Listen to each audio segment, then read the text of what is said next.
Hello, I'm Scott Soshnick. And I'm Eben Novi-Williams, and this is the 12.3 million viewers sports business podcast, the Sporticast. All right, Eben, I'm going to let you review yourself this time because I think, we're a bit rushed. Your room looks like my room, looks like a hotel room. We may be somewhere else.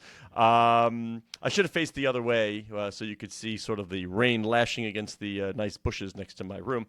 But I'll let you review yourself because I'm very confident that you will know where I will stand on it. Yeah, not my finest. I don't Not think your finest. You and I have been running around quite a bit, but in all the running around, we did take some time on Monday night, like 12.3 million more than that actually, other people, to take in the rematch of last year's women's college basketball championship, an Elite Eight matchup between LSU and Iowa. I'm really glad you didn't ask me to predict what the viewership was on this because I would have been low. You would have been way low. off again.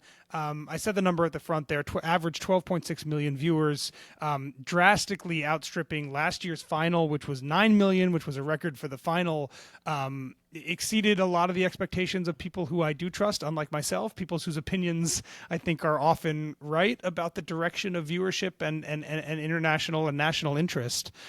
Just a really big number, continuing to validate a lot of what we've been saying and what other people have been saying for a while about the power of women's sports and the underutilization or under commercialization of women's sports. Yeah, that's the thing. It was very hard to do apples to apples comparison back in the day, and when I mean back in the day, I mean like last year, because the women's game was relegated to afternoon time, some other cable channels. Like, to do apples to apples, you got to treat the broadcast the same as the men, which would sort of be, well, I guess you're still not being treated the same because you've got an ESPN championships, versus over-the-air TV, CBS.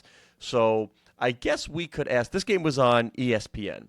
How about we pose the question to Jimmy Pitaro? Why wasn't the game on ABC with all the hype that went into it? Like, was there a specific reason it couldn't be switched? And I have no idea what was on ABC at that time. And if it was on ABC, what does he think the viewership number would have been? Well, the first one I think I can answer. You just never know, and you could have looked at the bracket ahead of time and been like, oh, if these two teams win, you're going to get this dream matchup. But if something goes wrong and you end up with Colorado versus...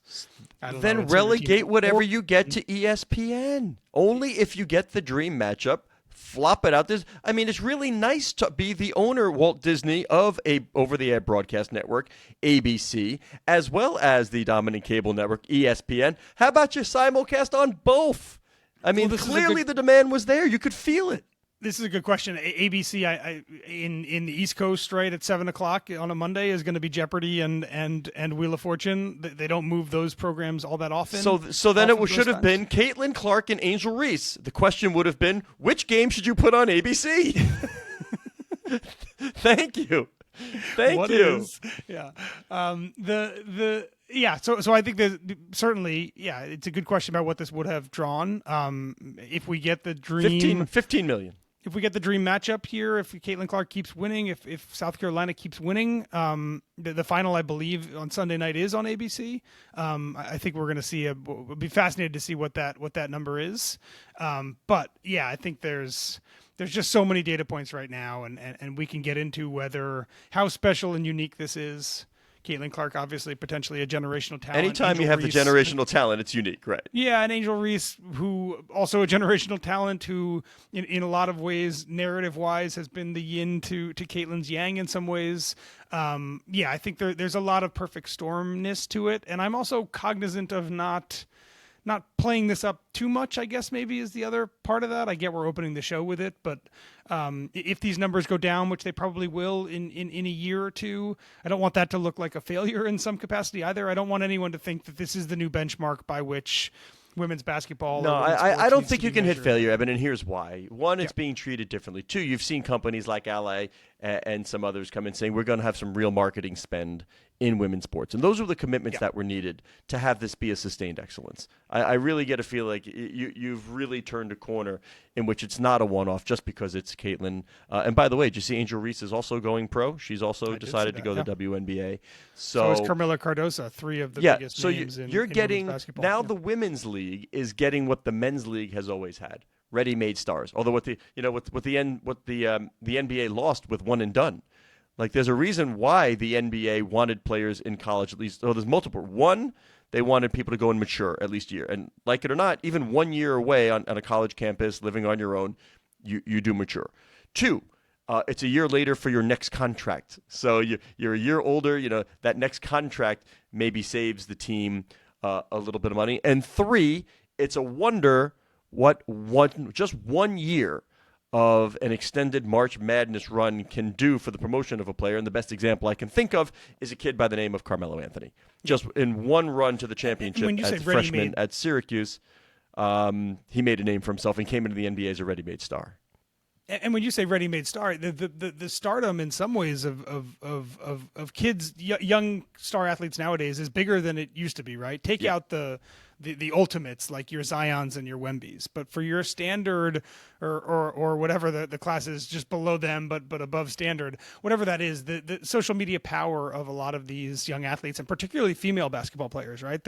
If you look at the most followed college basketball players in the country right now, men or women, they're all women. Right, you have to. It's all of the big names that people know before you get to any of the male names that you know. I talked to Kathy Engelbert, the commissioner of the WNBA, a few weeks ago when Caitlin Clark declared. She made it very clear that the star power of young women who are excelling at the college level in basketball on social media. Yep. Makes them more ready-made stars than she has seen, the WNBA has seen in the past 25 years. And that is a real benefit as well. These women have huge consumer followings, people that have chosen to deliberately follow and see everything that they're doing on social media. And that is extremely valuable as well. And boy, what a measurement nowadays. You really do look to the Instagrams of the world to see the popularity of these players. And by the way, finding ways to monetize it. If you look at the players that are making the most money, it's the female athletes because they have these huge social media followings. Perfect indicator as to why I think there will be sustained success. And it doesn't even have to be what we traditionally call the revenue-generating sports, right? We have Livy Dunn. You've got athletes in other sports that are not basketball, not football, generating revenue for these athletes in a big-time way. So I just think it's here to stay. And whether it's Caitlin Clark or whether it's Angel Reese, you have Juju. So, I mean, people are starting to know the players. In the old days, it was Gino Auriemma, and, you can go pick the star players on UConn. Yeah, and you knew it was going to. And then they were going to play Tennessee. No matter what was going on during the year, it was going to be UConn and Tennessee, and they had star players there too. But you just see a difference in the way the game is marketed, the way it is broadcasted, the way it is supported now. And I wonder what we've talked about this. The tall guy on Purdue, what's his name? Zach Edey is his name? Zach, okay, so the tall guy on Purdue, and I cannot name a player in the Final Four. Not a single male player can I name in the Final Four. Yeah, no idea. How much have you watched? I know you watched a little bit of the women's game because I watched more. Yeah, I watched more women's, and that was the LSU Iowa game. More of that than I would say combined on the men's side. I'm just because it's become nameless, faceless. Okay, fine, whatever. I'll probably watch some of the championship game, but I just don't find it compelling. I really don't. It just does not seem like I don't know what the storylines are that the general fan will watch. Other than I filled out my bracket and I want to see if I win my pool. That's what would draw people to keep watching. And we should make it clear, I don't want this conversation to sound like the women's tournament is going to outdraw the men's tournament. No. It's still tremendously popular. It is very much not going to. But I do think you're right. Yeah, I think there are market forces at play in the men's game that are not at play, at least maybe not yet, in the women's game. Things like how long people tend to stay in school. It's different in the WNBA, how long you need to be removed from your high school class versus what it is in the NBA. And those things actually really do matter. One thing I also want to call attention to, Scott, for a long time, all of the NCAA championships that were not men's college basketball happened under a single ESPN contract. It was one of the great discounts in sports media, maybe outside of CBS and SEC football. That contract was just re-upped. A new $920 million deal, 8 years. It kicks in next year. It re-upped at a big increase over the previous one. But already before that even kicks in next year, these numbers are drastically, I think, rethinking the value of the women's tournament and therefore the value of that huge ESPN package, which includes, again, every other championship that's not March Madness for the men. So it's Frozen Four, it's the College World Series, it's the college softball, it's the college lacrosses, it's the college volleyballs, all that. Really looks increasingly, as we look at these crazy numbers that the women's basketball tournament is doing, it really looks like ESPN re-upping that 8-year deal at $920 million total really is looking better and better even before the deal even kicks in next year. All right, you said really smart stuff there. As you know, sometimes my mind wanders. I don't really know what you just said, but it was brilliant. Oh yeah, I'm sure it was really good. But I'm reading the story that we broke earlier today. Although I should say, Seth Davis had mentioned it a while back, but the culmination, the final, the official we wrote today that Fox Sports and AEG are launching another college basketball tournament to coincide with the NCAA tournament, the College Basketball Crown. The way I read it here, it'll be in March of next year in Vegas. New showcase will feature 16 teams, Big 10, Big East, and Big 12. Guess what? A lot of those conferences play their games on Fox. That will not surprise you. Shocker. Yeah, exactly. So in a world at a time when I hear multiple coaches, I'm looking at you, Rick Pitino, and others, saying I have no desire to go play in the NIT. Why do we need another basketball tournament? And I will answer, I think, in a little bit, by saying that it's not about, I don't think this will be about generating huge numbers. You always hear that won the night. There's a large enough audience to justify an O&O kind of deal where you own the IP, you're putting it together, you get the teams to participate, you put it on your own network, and it'll probably do better than a rerun of, I don't know, insert drama here. Yeah, it feels like the same question of why do we play the Bahamas Bowl on December 15th every year between a 6-6 MAC team and a 7-5 Sun Belt team, right? The truth is no, I'm not letting you off easy. Give me that 6-6 MAC team versus the something Sun Belt team. Who would that be? Let's say it's South Alabama versus Toledo. Let's just call it that, right? Yeah, why are we doing that? During the day on a Tuesday in December, right, from the Bahamas. The truth is that you're right. If you compare it to other programming that might be on at that time, people will watch it and it will be worth the money. I do think this is a really interesting announcement for a few reasons. As you mentioned, there is the NIT. The NIT has been struggling in the face of a lot of changes in college sports, a lot of which we've talked about. For those who do not know, we should say, for those of a certain age, me and up, the NIT was the thing. That was the big championship. There was in the NCAA tournament. That was the thing. Yeah, so I think this is maybe a glimpse into some of the future of postseason big-time college sports, and maybe more so than it used to be, and in the networks being kind of the driving force behind a lot of that. So I think you're definitely seeing part of that. But yeah, this is a fascinating one because there's always teams that don't get in that feel some sort of way. We wrote a lot about I can't remember the young man's name, but Kareem Abdul-Jabbar was his nickname at Indiana State. Didn't get into the men's tournament. Not Kareem. Cream. Okay. Yeah. Sure. The nickname. Okay. I just want to make sure it's Cream. The Indiana State is now, I think, in the final of the NIT, if not the semifinals. They've made a run.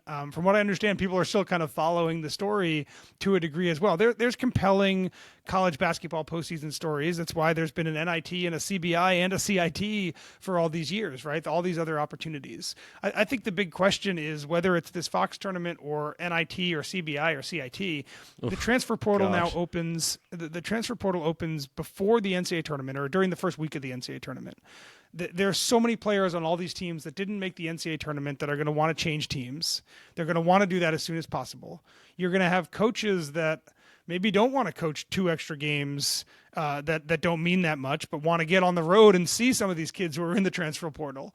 I think the equation for who wants to keep playing once you are no longer in contention for the NCAA tournament, but in contention to play in other tournaments, that keeps shifting. And I'll be very curious to see how Fox and AEG, when they put this together, when it comes in March of 2025 in Las Vegas, how they are able to incentivize players and coaches to want to keep playing in games that, let's be honest, don't actually really matter anymore.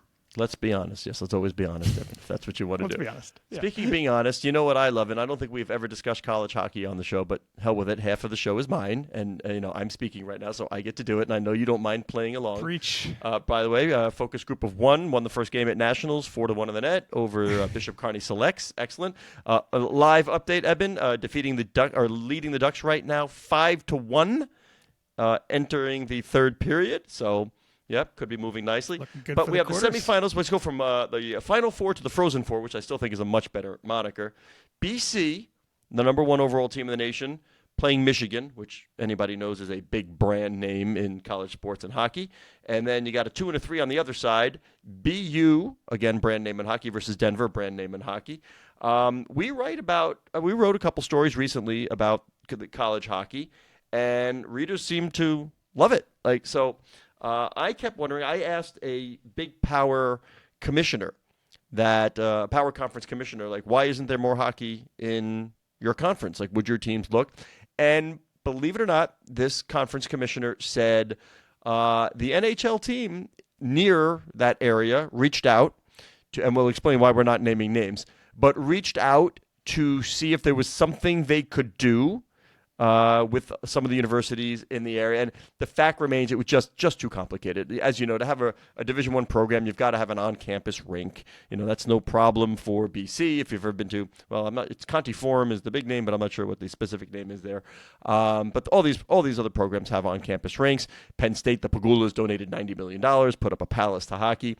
But that does not mean there is not opportunity for hockey to be a revenue-generating sport at other universities where, perhaps it's not going to be a total conference alignment, so every school doesn't have to do it. There are Title IX implications. I do understand this. You could also have a women's program, but college sports is in flux. But your take on that Frozen Four taking place, I believe, at the Excel Center in Minneapolis, St. Paul. I know for me, man, that great drama in the lead-up games, and I think if fans found it, they'd watch it whole hog.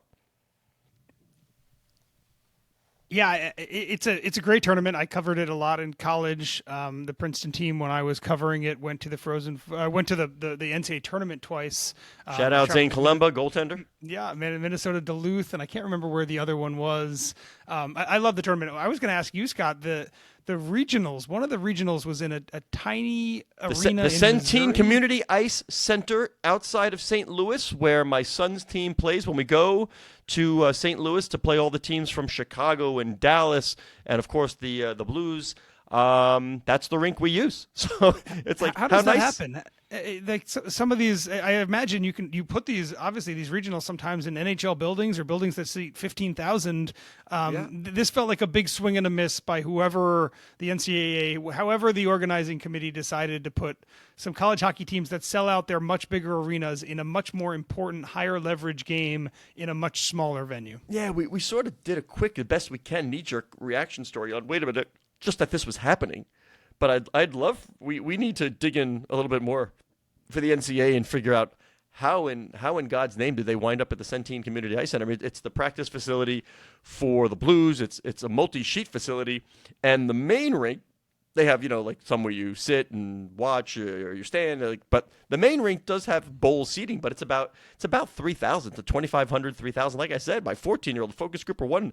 I believe we defeated the number one team in the nation in a game in that rink, 3-0 against the Chicago Reapers. Just to add, Reapers did not see that one coming. But yeah, that would be the equivalent of saying, all right, let's go tops on the men's side here. Who's still alive? Purdue playing against who? Who? Alabama. Okay, Purdue, Alabama is going to play in a basketball arena that houses 6,000 people. That just doesn't make any sense. I mean, obviously, the most basic law of economics, supply and demand, the ticket prices will surely go high because there are just scarcity of tickets. Thankfully, now that we've moved on to the Frozen Four, they're going to an NHL arena in Minneapolis, St. Paul. So at least that makes sense. But the idea of going to a small venue for the regionals, I don't get it. Let's get me the NCAA on the line, please, Mr. Novy. Yeah, and there's a theme here, just to link the conversation we had at the start of this podcast. The NCAA for so long criticized for how little it was doing to monetize the women's tournament. right? And even now, after all the success that Caitlin Clark and her peers have had in the last few years, there's only 2 regionals, not 4, for the women's basketball tournament. We saw what happened with the Utah team when they were supposed to be playing in Spokane but couldn't get housing anywhere near Spokane, so they were put up in Coeur d'Alene and ran into a few consecutive very ugly racist incidents when they were staying 40 miles away, or 40-minute drive away from where they were supposed to be playing in their NCAA tournament games. The NCAA has, I think rightfully so, in a lot of ways, been quite heavily criticized over the past few years for how little it was doing to actually try to monetize the women's basketball tournament. And you're saying similar things here on the hockey side, right? That the way that they are planning and the way they are executing a product that people actually want to see and would make more money for the NCAA if it was planned in a different way. Still seeing some hiccups in the way that they lay out some of these tournaments. Absolutely, and I wonder what ESPN would have paid, and let's keep in mind that they did re-up their, the women's tournament not long ago. What would the price be had the NCAA waited for this Caitlin Clark, Angel Reese game, and sort of looking forward as to what the possibilities are on the women's side, and maybe some demands that the game be on ABC and not ESPN, and something tells me the price paid by the Disney Corporation would have been a wee bit higher than what it was. So good job, Jimmy Pitaro, locking that in long term at what is now going to look like a very good number. And the Frozen Four part of that package as well, right? So it's all part of the same conversation. A question for you on college hockey, Scott. The Frozen Four, the quarterfinals and the Elite Eight or so in college hockey was this past weekend. Yeah. Then the 2 weeks. The Frozen Four doesn't start until April 11th. What's the obviously they don't want to compete on the same weekend as the men's and women's basketball championships. But it seems like a bizarre way to make all these make these men's teams wait essentially 11 days or 12 days between qualifying for the Frozen Four and actually playing in it. Eben, if I had a nickel for every weird thing that happened, or in the hockey world from youth right on straight through college, I would own the rink that they play in and just use my rink for free. Just come here and play so I don't have to buy tickets. The focus group of 1 finds himself in Plymouth, Michigan. That's the 09 age group. The 08 age group, which is 1 year older, finds themselves in North Dakota right now. And in case you're wondering, wait, shouldn't these kids be in school? The answer is yes. As a matter of fact, this is happening during a school week. It is not spring break. So I was told that USA Hockey used to give letters to the teams for kids to give to their teachers saying, yes, this isn't BS, and we're holding our championships. Shame on me maybe, but I did my best to make sure that he was caught up on work and the teachers knew and tried to work ahead. But, we do stretch education over athletics, but my Lord, Tuesday, Wednesday, Thursday, Friday, the kid's on the ice, he's not in school. So I don't have a lot of answers as to why it's stretched out, or I don't know if it's an NHL availability with the rink and at Excel as we get towards the playoff crunch time. Maybe the team needs to have it there, the Wild. So I'm not sure, but good question, and I'm sure we could probably look into that and see why we have that gap. So let's change gears here. Another big story this week: Endeavor, the huge, multifaceted entertainment firm that went private a few years ago, led by Ari Emanuel, went public a few years ago. Now going back to private equity giant Silver Lake is buying the minority of the Endeavor Group that it doesn't own and taking it private. A $25 billion deal here, Scott, if you combine Endeavor with the TKO holdings that it has. One of the biggest private equity transactions we've seen in the past decade. I'm not surprised here. I don't think you're surprised here either. I think the writing was on the wall here for a while that this might be the end result for Endeavor. But what's your takeaway from obviously a pretty huge deal in our world? Well, I like to see who's involved. That's all. I'm always, like we said, nobody's surprised that Endeavor went private. Like nobody, you spun out sort of the public, the portions here, the TKO that's spitting out cash. Okay, now what are you going to do with the rest of the business? So we were not surprised, and of course, there's a long history of Silver Lake being involved in these transactions, anything Endeavor related. So you have the sovereign wealth from the UAE. Michael Dell's family office, Lexington Partners, and funds owned by Goldman Sachs. So yeah, not surprising. I think the price was a little surprising, a little higher than maybe you thought it would have been. I ask you. Endeavor controls 51% of the voting power. So, but enterprise value of $25 billion on Endeavor. Congratulations, Ari Emanuel. Another good deal for him, right? Yeah, Ari has been has not been that quiet about his frustration with how the public markets were valuing. I always thought it was undervalued, right? Endeavor felt it was undervalued, which I think is probably one of the main reasons you're seeing this move right here. For folks who are curious, the transaction it's a 9% premium to the Endeavor shares as of their closing price on Monday. But yeah, it's going to be fascinating. You and I have both talked to a lot of companies, people who run companies that go public from operating private, and it's a different world. And the things that you're able to do, who you are beholden to, what your profit and motives are, all those things change a bit when you're public. And it's certainly true that a lot of operators, and maybe Ari Emanuel is one of them, feel like the real way to unlock the value of a company is to be able to do things that only private companies can do. So very fascinated to see what this means for Endeavor's business. Endeavor, obviously, the combination of IMG and WME, and it's hard to find parts of our industry that Endeavor isn't touching in some capacity. But very curious to see what happens in the return to being privately held, what differences we begin to see in the way that Endeavor is doing its business. Well, you and I have on more than one occasion been standing next to each other in a conversation with whether it be a sports team owner whose core job is obviously owner of a company and private, also public, and more than one has voiced displeasure in the inability to execute a multi-year strategy for the business if a company was public, in the never-ending search to satisfy shareholders every single quarter. And I've heard Mike Bloomberg talk about that in the past, saying it's absolutely impossible to try and have a 5-year plan on a publicly traded company because if it does call for a dip or an investment or whatever it may be, non-growth in a quarter or two, your shareholders have a tizzy and a revolt. So certainly going to be easier for Ari to execute the vision as a private company. Nobody's looking at the numbers day to day, week to week, quarter to quarter, and you and I understand that. It's got to be really hard. It seems like the missions are absolutely counterintuitive. I'm trying to build a company for the long term, but I've got to show the growth this quarter to make satisfy the shareholders in the short term.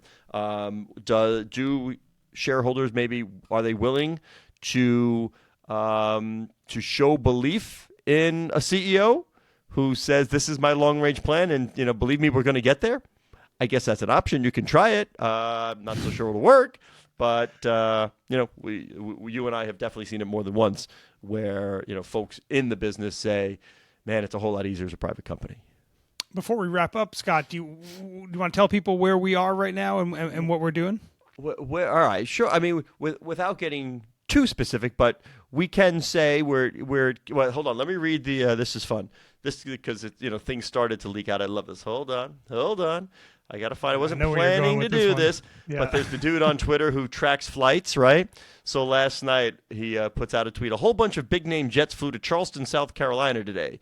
A-Rod, Cleveland Browns, Dallas Cowboys, PGA Tour, and about 20 net jets and various charters. Reply if you know what's going on there. Well, Sportico is going on there. Yeah, we that's what's going on there. And our friend Andrew Ross Sorkin from CNBC hosted his morning show from our location, and I guess it's not a secret since they were on the air that Steve Cohen, Ted Leonsis were here, George Pine, Bruin Capital, our co-hosts, our partners in the event that we put out, Bruin Capital, great partners. So what we're doing is sort of convening the smartest people in the industry, having off-the-record conversations about a number of issues that, frankly, and this is what I love about it, have nothing to do with sports, just designed to sort of bring everybody together, get a little bit smarter, have some discussions, as to where the sports industry is going, where the country is going, where the world is going, where is humanity going, and that is not hyperbole. Like, those are the discussions that we are having. Luckily, we don't spend too much time in our rooms that look, as I see yours now, identical. So, Yeah. So that is where we are, and that is what we're doing. So unfortunately, we can't go too into it, but let's just say I am 79% smarter on several issues than I was 2 days ago. Yeah, it's this event is my annual reminder of a healthy dose of optimism, I think, about where the world is going and where technology is taking us, and then a maybe equally healthy dose of fear about various topics, geopolitical, et cetera, and what's happening kind of macro outside of sports world. But no question, it's a fun event that we do with Bruin, and one that's very valuable to us. I'll wrap it up here, Scott. He is Scott Soshnick. You can find him on Twitter. I'm not going to distract you today. I'm not going to do it. I am Eben it. Novi Williams. You can find me on Twitter at Novi_Williams. The Sporticast is produced by Aaron Greenwald. A lot of people calling while we're recording. You get a lot of phone calls when we record. Very much to Aaron Greenwald. I could shut the phone off. Sporticast digital media editor, a woman named Cora Veltman, would like you to know. A woman that you named can follow Cora the show Veltman? Is that what you said? Sporticast. Her name is Cora Veltman. Which it's is Cora the Veltman. hub of the Sporticast Sportico Media Network.